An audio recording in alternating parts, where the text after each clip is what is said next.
Hello and welcome to the Wellness Village. This is Lydia, and today's Wellness Minute is brought to you by NutriDirect.com.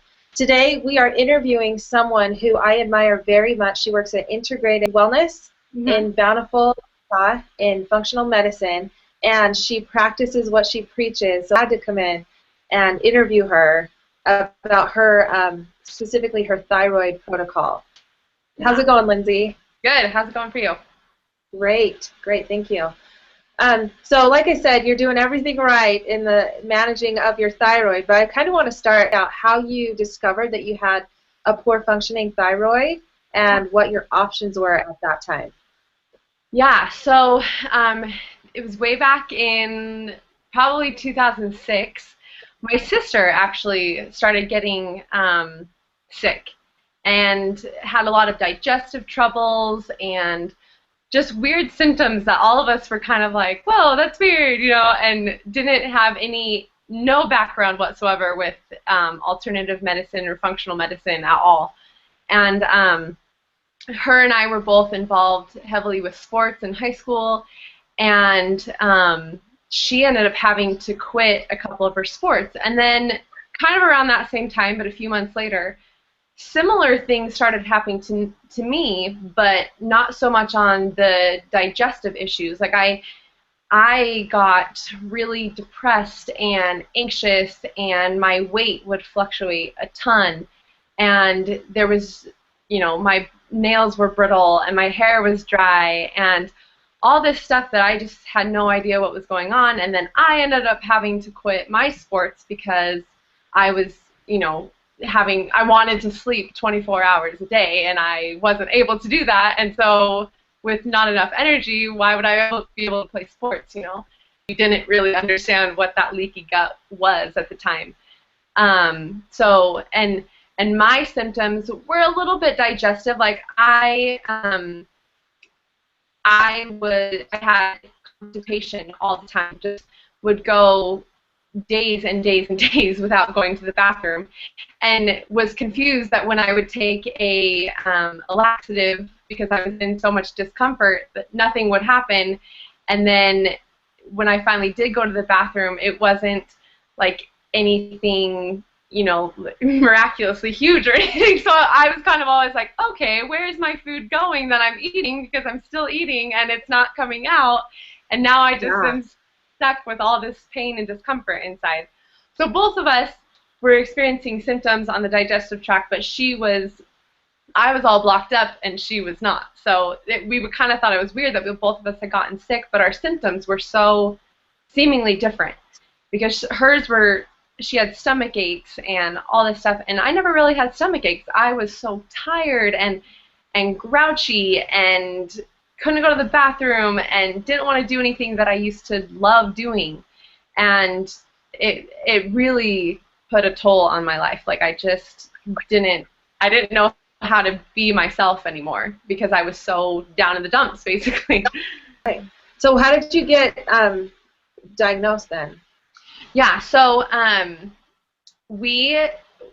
went to a couple different doctors. I've been going to my family doctor, family practitioner, and she just immediately, said, oh, well, let's do a blood test. And there's just the simple blood test that you can do that tests the TSH levels in your blood, and we'll just see if they're high or low, and you possibly just will have to go on a pill, and then you're going to be fine, and it's going to be great.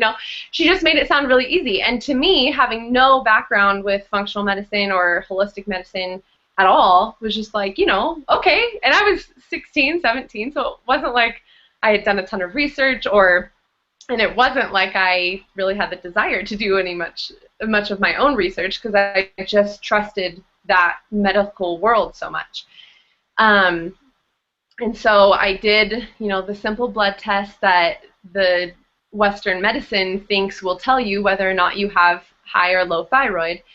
And of course my levels came back fairly normal, but they were a little low, she thought, so I'm going to put you on a certain pill. And honestly, to be honest, I can't remember what she put me on. It was some compound medicine, but I can't remember exactly what it's called. And I hated it. I went from being really cold all the time. that's another one of my symptoms. I have really cold hands and feet, and I went from being freezing all the time to on fire. Like, I was so hot all the time, and I could feel my heart racing sometimes, and I couldn't get to sleep. So then I took it for a little while, and I started thinking, this is probably either not what I need to be on, or way too high of a dosage, or something. It just started clicking inside me that this wasn't right, because some of my symptoms went away, but they went away in such an extreme form that they were still not gone. They were just like exuding themselves in a different way. Instead of being really, really cold, I was just really, really hot or something, so it was just two extremes. And so then we had heard of this woman I lived in California, and we had heard of this woman down there that had helped some of our friends with some symptoms that they were going through, and she was a muscle tester, is what she called herself, and she worked in the back of like a little vitamin shop, little like holistic vitamin shop, and her little office was so tiny, and you would go in there and she just would do a bunch of muscle testing on you and then would tell you what to eat. And I remember the first time going there, my mom kind of had to drag me, and I just thought it was going to be the weirdest thing ever. I was like, this is some black magic witch doctor, and I just didn't really want to have any part of it, but I was willing. I had been feeling sick for so long that I was willing to kind of do anything at this point. And so she did a lot of testing on me, and I brought her my blood tests and everything like that, and she just said, after the whole thing was over, and she looked at me and she just said, so your body is basically shutting down, and said it in a way like, okay, this is going to be something we can work with, but just to let you know, you're in a really, really bad state. And I was like, okay, like, what do we do with that?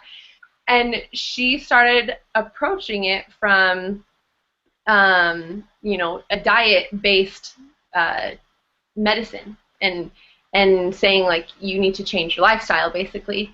And I only went to her a couple of times, and then my mom finally said, like, well, who do you go to when you don't feel good?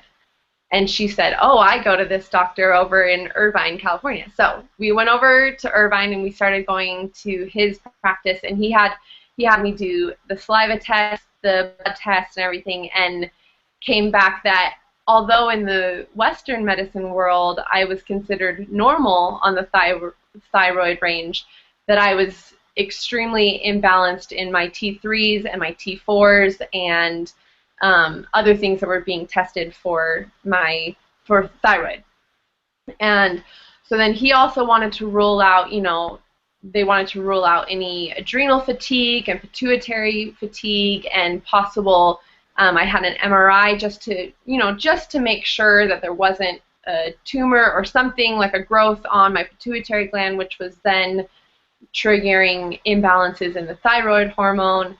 And so, I mean, I could talk about this all day, but you can tell that all this information started getting thrown on me, and it was so foreign that I was just like, I have to do my own research, or else, no one is invested in my health as much as I am, and although these doctors can tell me all day long, to do these things, if I don't truly believe that these things are going to help me, then it's going to be really hard to make that my lifestyle. And so, anyway, that was kind of the quick process of how I came to know that I was going to face my thyroid problems that were diagnosed through my blood labs. I was going to face those in a different way than I had been taught my entire life to face medicine. I was going to come at it from a lifestyle and diet approach rather than, oh, you have symptoms, like you have a headache, go take a pill, it'll go away. But it was more of, they were getting down to the fundamentals and finding where the problem was starting. Okay, so you discovered then that it was your body attacking your own thyroid, or attacking itself? Yes. So yeah, okay.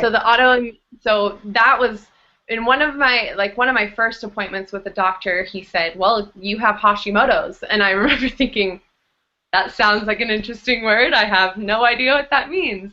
And that's really the first time that I think I realized what an autoimmune disease was, that your body finds a tissue in your, well, the cells of your body find tissues that they think are foreign objects, and they start attacking and invading those to kill them off because your immune system is attacking other parts of your body. And so it's almost like they think it's a flu virus, and they go to protect you from actually getting the flu, but they're killing a very like important part of your body. And there's so many different autoimmune diseases. The Hashimoto's just happens to attack thyroid cells, but there's rheumatoid arthritis, and there's now I'm gonna forget any other ones, but basically there's tons, and your body, depending on your specific individual DNA structure, your body will deal with inflammation and autoimmune diseases differently. And so that's how those are diagnosed, is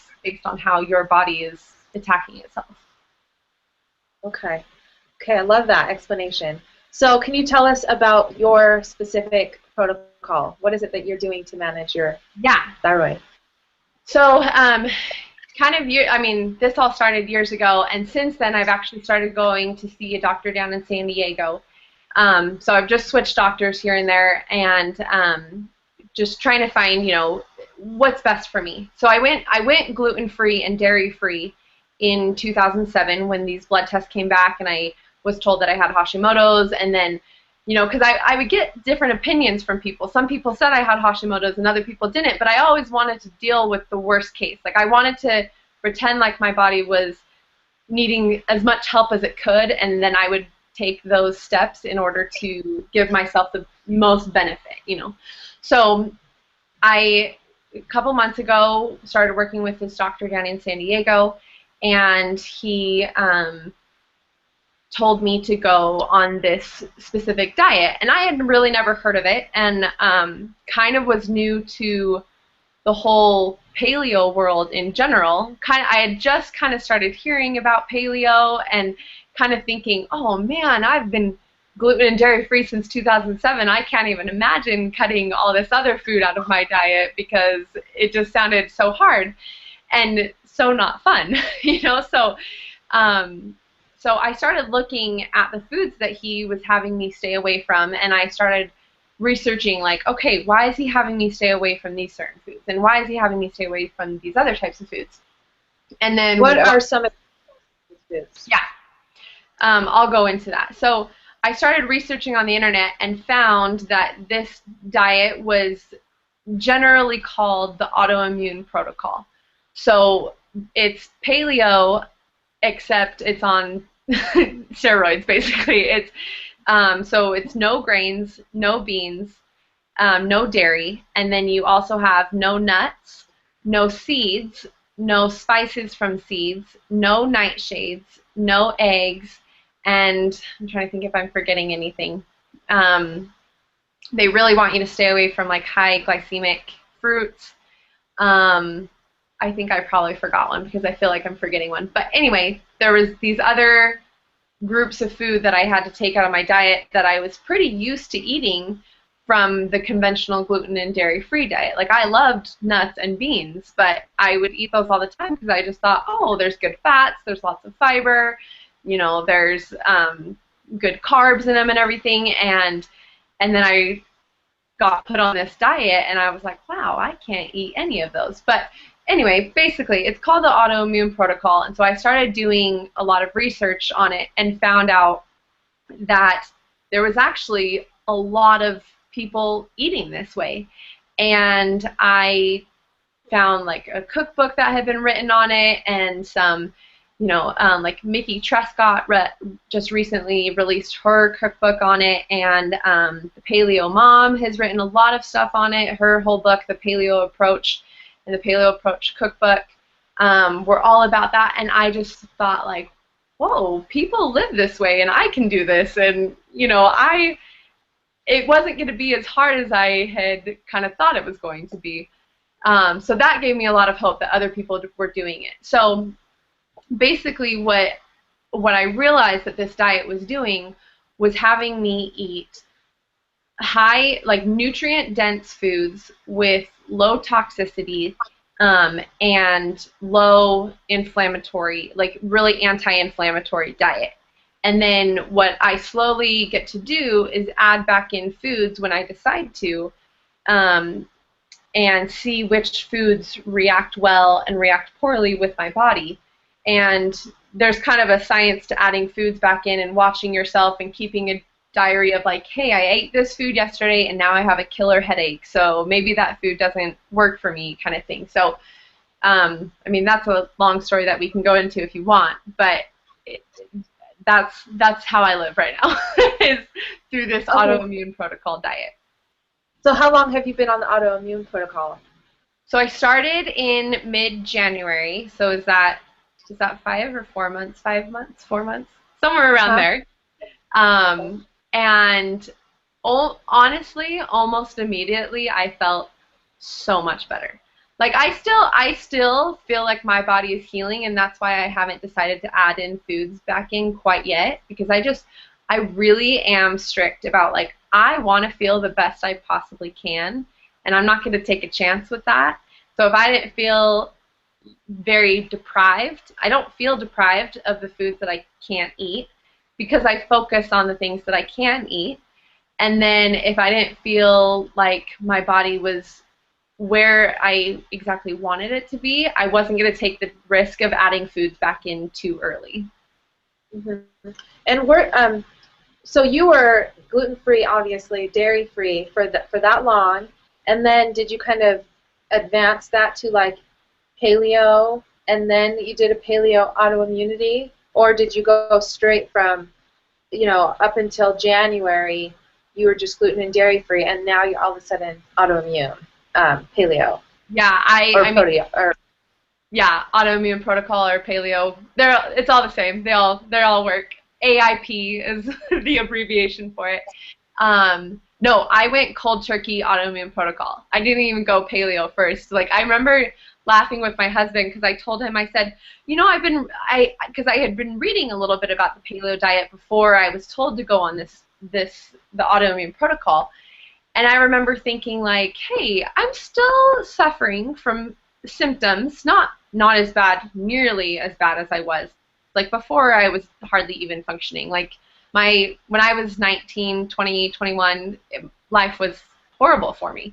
And I was just, so happy to not be in that state, but I was still experiencing some things. Like for example, my feet were always cold. My nails were always brittle. They were, like, I could never grow out my nails, which always made me so sad. I was like, I just want to have strong, pretty nails, And my bathroom habits, I just was never having regular bowel movements. And I knew that was a huge issue. Like, if I kept on saying to my doctor, I just said, like, if I could just get my bowel movements, like, regular, I would be the happiest girl in the world. Because I know that if your digestive system is working, then that means it just means that you have a bigger chance of feeling a lot better, because it controls, there's so many, lots of your nervous system is in your digestive system. They call it the second brain. So it controls a lot of the way that you're feeling. And I just knew, I was like, if I can get my digestive system working better, I know I'm going to feel a lot better. So that was a huge motivation for me to do this. And I also know that it's because of low thyroid or high thyroid or just thyroid problems in general, or other hormones, it's really hard to get pregnant. And not that I am trying to get pregnant or anything, but I wanted to become as healthy as I could before I started wanting to have children, to give them the best possible chance of them having a healthy childhood, and me and the baby be healthy while I'm actually pregnant with the child and everything. So that was another huge motivation for me, that was just like, I don't want to bring a baby into the world knowing that my health wasn't completely under control, and that I didn't give him the best shot of possibly not having to be so extreme in his diet later on in his life to get the toxins away from him, or her, So that was a huge motivation for me to stay on this, was to just be healthy for myself, and then for in the future, my kids. Yeah, I can completely connect to what you're saying. And I think that a lot of people who are dealing with fertility issues, they're not connecting it. Like maybe specifically to thyroid, but they're not connecting it to general health. It doesn't just mean that your eggs and ovaries aren't functioning. It's an overall systematic approach to wellness as opposed to just kind of isolating it like medicine does. Exactly. So, Well, it's you know, so, I think that that's what. No, go ahead. I just think like the human body for me is so, it's just such a miracle that that anything works, you know? And so you think about it, and every single cell inside your body has a receptor for thyroid hormone. And it's even different than like insulin and sugar. Like sugar has to be brought into a cell by insulin attaching like a key into the cell and allowing that to enter into the cell's lining. Except thyroid, every single cell in the body, every single one has a thyroid receptor. And it doesn't, not only does it not have to have a key to allow entrance, but like cells just open up to receive thyroid. It's like they just want that thyroid because it is the metabolism regulator. It tells the cell how and when and where to use the energy that we are giving it through food. And so the fact that every cell has a thyroid receptor makes it so that any system in our body can be adversely affected by the lack of thyroid in our bodies or too much thyroid in our bodies. So it makes sense that anything can be having symptoms in our body, and especially fertility. It makes sense that something that is so regulated by our hormones, that if our hormones are imbalanced, we're not going to be able to reproduce correctly or have kids are going to start having puberty way too early or way too late and start having weird symptoms of puberty and everything like that. Like it totally makes sense because the thyroid is so influencing on every single cell of your body. So why don't you go over what your day, if you just have a fast day and you're not being fancy or anything like that, what are you eating?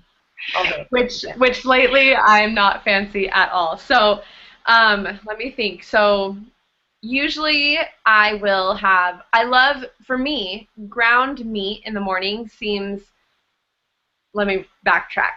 Breakfast was the hardest meal for me because I literally had to go from like eating, I'd make gluten-free pancakes or I don't even know what else, but let's just say gluten-free pancakes every morning. And those even if they were grain-free, like I started making paleo pancakes a little while ago just because I found this recipe that I tried and I really loved them. And so it was made out of almond and coconut flour. But then there was the eggs and there was a little bit of honey to sweeten a little bit. So I was like, okay, well, I can't do the almond flour and I can't do the honey and I can't do the eggs. So I was like, okay, so I'm literally going to have to go from eating normal breakfast foods, what people would think of as breakfast foods, for breakfast to eating dinner for breakfast. And that was the weirdest thing for me. Like, I remember I woke up that first morning that I was like, okay, I'm starting the autoimmune protocol. I'm going to do it. And I pulled out my broccoli, and I pulled out my Brussels sprouts, and I pulled out a piece of steak that I had in a little chuck. I don't even know what cut it was, but I roasted steak and then sauteed vegetables in coconut oil and set it on my pan. And I remember just laughing to myself. I was like, I'm going to start eating salads for breakfast. Like, how cool is that? But, like, in my head, I just remember thinking, like, this is so weird. But I was so excited at the same time because I was like, I love kind of experimenting with my body and seeing, the changes, the miracle changes that it can do. But that was so weird for me to be able to, I was eating dinner or lunch for breakfast. And so it became apparent that I wasn't going to be doing like breakfast, lunch, and dinner, but it was going to be more like meal 1 and meal 2 and meal 3 because they were pretty much all the same meals. So honestly, most of my morning breakfasts are leftovers of dinner the night before. So like, for instance, last night I made, we had some salmon that I had cooked, and what vegetables did we have? Like, I mean, it was, I think we have broccoli and asparagus and a fish.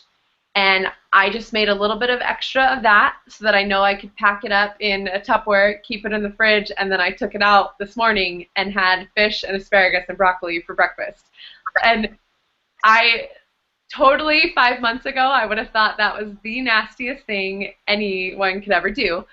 But I realized that it wasn't that bad, and I kind of started realizing that I liked having real food in the morning rather than these sugary breakfasts or cereal type of things in the morning. Like, I loved starting my day with really good carbs and really good fats and really good proteins.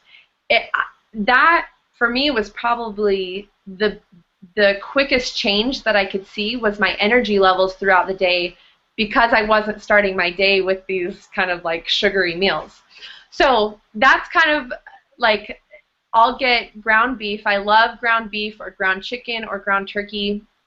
I love, like, I go to Whole Foods and I'll just buy a couple pounds and then keep them in the freezer, and then when I need them, I take them out and defrost them. And so a lot of times I'll just saute up some vegetables, or I'll roast. I love cutting sweet potatoes up into little bite-sized pieces and putting those in the oven and then eating them with, like, ground meats. So that'll be my breakfast usually. And I personally like to eat, I mean, in an ideal life, I would love to have kind of like the 3 meals spread throughout the day, but I have a little bit of problems with hypoglycemia, so my blood sugar, I have to keep it stable. So my doctor, he actually has me eat every like 3 hours or so, because that's a whole nother story. But if you let your blood sugar drop down too much, that just causes inflammation, and then you have problems with that. So I don't have 3 huge meals during the day by any means, but I like to have kind of like similar sized meals, about 5 or 6 meals spread throughout the day. So usually as a snack, I'll try and bring, like, one of my favorite snacks is making a little bit of guacamole, so I just do avocado and lime juice and red onion and cilantro with some sea salt, and then mix that up and dip carrots in it. That's like my favorite snack. So that'll usually be like, I know, it's delicious. Either carrots, or I love frying plantains in coconut oil and then sprinkling some sea salt over that, and they kind of turn into like chips. Because that's one of the hard things on the autoimmune protocol. I miss that crunch. Like, I miss a chip or a cracker or something that you can crunch on. But the good thing about it is I mean, you just discover so many more foods, and you appreciate their quality of, you know, either being crunchy or being sweet or being salty, and being able to enjoy those foods rather than just turning to a tortilla chip and saying like, oh, I really need chips and guac. Instead, you can say, I need carrots and guac, which is way healthier for me, you know, kind of thing. And then lunch, I usually, if I don't have more left, I do a ton of batch cooking. So like lunch, I do a lot of soups or salads. One of my favorite salads is just chopped up romaine, and then I mash up an avocado with like some squirts of lime juice, and that I use that as my salad dressing. It's the good fats. And then I have ground turkey, and then I put in like green onions and red onions and cilantro. I guess it's kind of a little bit of a guacamole salad, I guess, kind of thing, but with turkey, because I love to have that protein in there. So that turkey on it. Yeah. Yum, yum, yum. And then dinner, I try and do fish as much as possible. I like fish, and I try and do I always buy wild farm, not farm, sorry, wild farm. That makes no sense. Wild fish and wild caught fish, or organic grass-fed beef, and then like pasture pork, and you know, free-ranging chickens and things like that. So we always try and buy organic as much as possible, but I realize that gets expensive, and so that's kind of hard to always pay for. But I realize, like, I just have come to the conclusion that I'd rather spend money buying healthy foods than spend money on needing medications and medical things later in life. So we don't, the thing is we don't go out to eat ever, like hardly ever. I think I've been out to eat maybe twice in the last 5 months, which was really hard for me because I love going out to eat. But I just realized, I just wasn't going to take the chance of letting someone else make my meal and maybe using corn oil instead of coconut oil and then totally making me not feel good, you know? And so even though that was one of the most like extreme lifestyle changes that we had to do, my husband and I, was just not go out to eat so much. But that in itself saved us tons of money. So then we had more money to be able to spend on organic fruits and vegetables and organic meat, which to me, I would rather spend the money buying that than going and having the social experience of going out to eat. But I mean, like my friends have had me go out to eat with them, and I've just brought my own food sometimes at restaurants. And I know, like, I don't know if that's super tacky and like whatever, but I'm not going to take that chance. So I just make meals ahead of time, like a little salad, and then I have my like chicken on top or something, and I just bring it to the restaurant, and I'm like, well, I'm eating my own meal, like, so I want to be in control, and I want, if I'm going to work this hard at like feeding myself good foods, I'm not just going to blow it on one meal kind of thing. And it's not like if you had, you know, if you ate something, it's not like going to throw your entire diet off or anything, and it's not going to inflame your entire body. But me personally, I just didn't want to take the chance. But yeah, totally. I totally hear you on that. Sometimes you have to be that person, you know, at the party or whatever, that's just drinking water.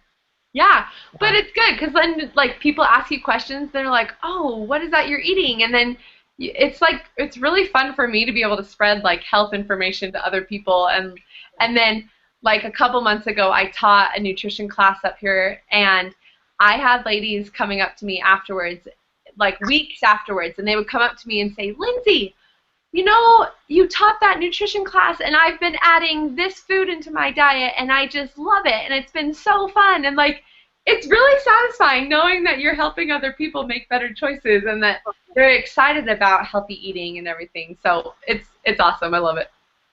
Yeah, I've been like the gluten like hater for like 2 years, and I have people all the time that are like, "Okay, Lydia, I'm going to stop eating it." And I'm like, "Here's the motivation." Da, da, da. So I agree with you. I totally.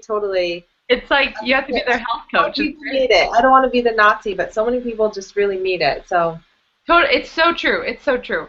Because I just think the way the government and things are controlling our food supply and how sick we're getting because of the additives in our foods and everything, we kind of have to be that serious. Like, we have to take our stand and say, listen, we're not going to stand for you putting high fructose corn syrup in everything that we eat. Like, we're not going to let you sit here and poison us with us just sitting being like, well, it's the food supply that we're given, and I just want to eat that way, you know? So you kind of do have to be that person.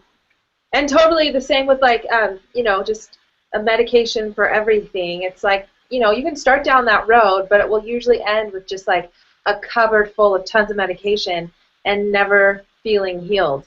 Exactly. They don't feel anything. They just kind of mask the symptoms. Yeah. Well, good. I'm so happy. This is our interview is running long, and I want people to be able to like love the whole thing and every minute of it. And you've been so helpful. Is there like certain information to how people can reach you if they're looking for like more specific help or anything? Yeah. I mean, my email is healthyhues13@gmail.com, and I actually started that just a few weeks, well, it was a few months ago, but I actually have an Instagram account where I take pictures and share recipes that I've come up with, because cooking is like my life. I love it. And so if I could spend all day in the kitchen, I would be the happiest girl on the planet. But I realized early on how helpful it was to have other people be supporting you and not make you, because a lot of people with nutrition make you feel dumb, like, oh, you're on one of those gluten-free diets. Like, they just try and make you feel stupid. And it's so much better to surround yourself with people that, A, know what it feels like to not feel good, and B, want to spread recipes and just want to make other people feel supported. And so I started finding things on Instagram, and I was like, you know what? I'm going to add to this. So I just started a little Instagram, and it's Healthy Hues, or it's just Healthy Hues is my, like, tag name. Whatever, I don't even know what Instagram calls those. Is it H-U-E-S at the end? H-U-E-S, yeah. Okay. All right, I'm going to add a link to your Instagram then underneath the video. Oh, awesome. Yeah. So it's honestly just a way, like, I just take pictures of what I'm cooking or what I'm eating, and it just, like, a lot of people have started to say, like, oh, what do you eat for the AIP diet? And I just say, well, go look at my Instagram. Like, we can talk about it for sure here, but, like, my sister-in-law started eating this way and doing the Whole30, and she, like, loves looking at my Instagram because she's like, I get the coolest ideas and all this stuff. So it's really fun to just be able to think of new foods that you wouldn't buy yourself at the grocery store because maybe you don't know what to do with them, but then you see someone else doing it and you're like, oh, I didn't know I could cook carrots like that, or I didn't know I could cook sweet potatoes like that, you know? So I love it. It's really fun, and there's tons of people on it that are eating autoimmune protocol, and it's like the greatest support ever. I love it. I love it. So is the hashtag usually AIP then? Yeah, AIP or autoimmune protocol or autoimmune plate. That's a big one. Or JERF. Like, we love the just eat real food. But yeah, hashtag AIP, hashtag autoimmune protocol, hashtag autoimmune plate. And well, cool. We'll have some people take pics, and we'll tag you in them and just awesome video and stuff. So awesome. Thank you so much, Lindsay. You've been so helpful. Yeah, no, anytime. All right, I look forward to seeing you again. You too. All right, see ya. Bye-bye. Bye.